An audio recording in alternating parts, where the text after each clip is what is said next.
Hello বন্ধুরা, আমি আজকে আপনাদেরকে সজনের ডাঁটা দিয়ে রুই মাছের পাতলা ঝোল করে দেখাবো। খুবই সিম্পল একটা রেসিপি, কিন্তু খেতে দুর্দান্ত স্বাদ। তাহলে চলুন ভিডিওটি শুরু করি। সজনের ডাঁটা রান্না করার জন্য নিয়ে নেব সজনের ডাঁটা, আর পাতলা পাতলা করে আলু কেটে নিয়েছি।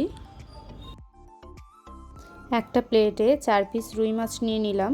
এবার দিয়ে দেব 1 চামচ নুন, আর সাথে দিয়ে দেব 1 চামচ হলুদ দিয়ে ভালো করে মাখিয়ে নেব। এবার ওভেনে একটা কড়াই বসিয়ে দেব, তাতে দিয়ে দেব পরিমাণ মতো তেল। তেলটা যখন গরম হয়ে আসবে তার মধ্যে রুই মাছগুলো একটা একটা করে ছেড়ে দেব।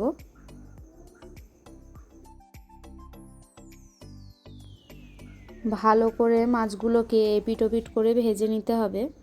আমার এক পিঠ ভাজা হয়ে গেছে, উল্টে দিলাম। এপিটটাও ভালো করে ভেজে নিয়ে আমি এক এক করে মাছগুলোকে তুলে নেব।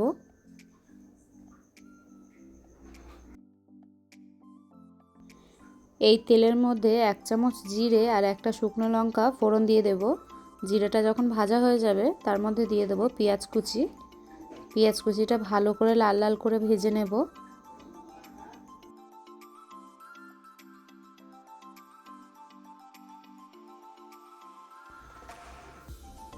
দেখুন পেঁয়াজটা আমার ভাজা হয়ে গেছে। এবার ওপর থেকে অল্প করে একটু হলুদ দিয়ে দিলাম। তারপর দিয়ে দেব 1 চামচ আদা রসুন বাটা। হলুদটা দেওয়ার কারণে আদা রসুনটা ছিটিয়ে যাবে না। আদা রসুনটা একটুখানি ভেজে নিয়ে তার মধ্যে দিয়ে দেব কেটে রাখা আলু।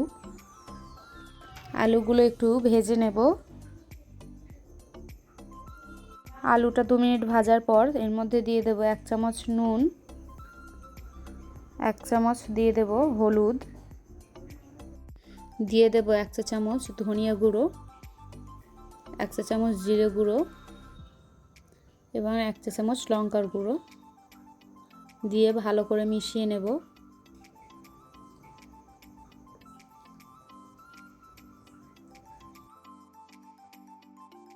এবার এর মধ্যে অল্প করে একটু জল দিয়ে দেব আলুটা কষানোর জন্য।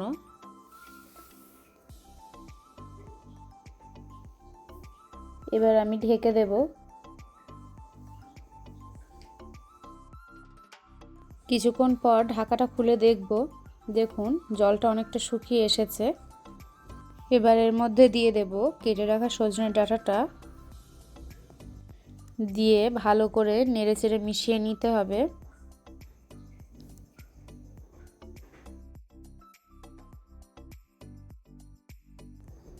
এবার আমি 2 মিনিটের জন্য এটা ঢাকা দিয়ে রেখে দেব। এবার ঢাকাটা খুলে দেখব। দেখুন একদম ভাজা ভাজা মতো হয়ে গেছে। এবার এর মধ্যে দিয়ে দেব একটু জল, দিয়ে আবার একটু ডাঁটা আলুটা ভালো করে কষিয়ে নেব যাতে ডাঁটাগুলো নরম হয়ে আসে। ঢাকনা চাপা দিয়ে দেব।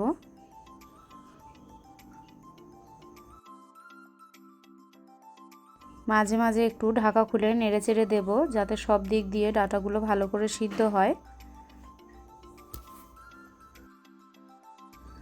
দেখুন জলটা অনেকটা শুকিয়ে এসেছে এবং আলুগুলো আমার ভালোভাবে সিদ্ধ হয়ে গেছে। এর মধ্যে দিয়ে দেব এবার কেটে রাখা টমেটোগুলো দিয়ে ভালো করে আবার মিশিয়ে নেব। নিয়ে 2 থেকে 3 মিনিটের জন্য ঢেকে দেব যাতে টমেটোটা নরম হয়ে আসে। 2-3 মিনিট পর ঢাকা খুলে দেখব টমেটোটা আমার নরম হয়ে এসেছে। এবার এর মধ্যে দিয়ে দেব পরিমাণ মতো জল।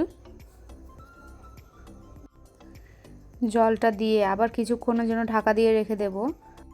যখন ফুটে আসবে তখন এর মধ্যে দিয়ে দেব ভেজে রাখা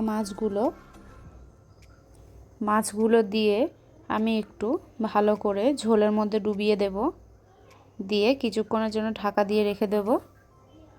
দেখুন এইভাবে 5 থেকে 7 মিনিট ঢাকা দিয়ে রাখলেই সজনে ডাঁটা দিয়ে রুই মাছের পাতলা ঝোল রেডি হয়ে যাবে। খুবই সহজ একটা রেসিপি, আপনারা বাড়িতে ঝটপট এইভাবে বানিয়ে নিতে পারেন। ভিডিওটি ভালো লাগলে লাইক কমেন্ট শেয়ার করে দেবেন এবং সাবস্ক্রাইব করে পাশে থাকবেন। ধন্যবাদ।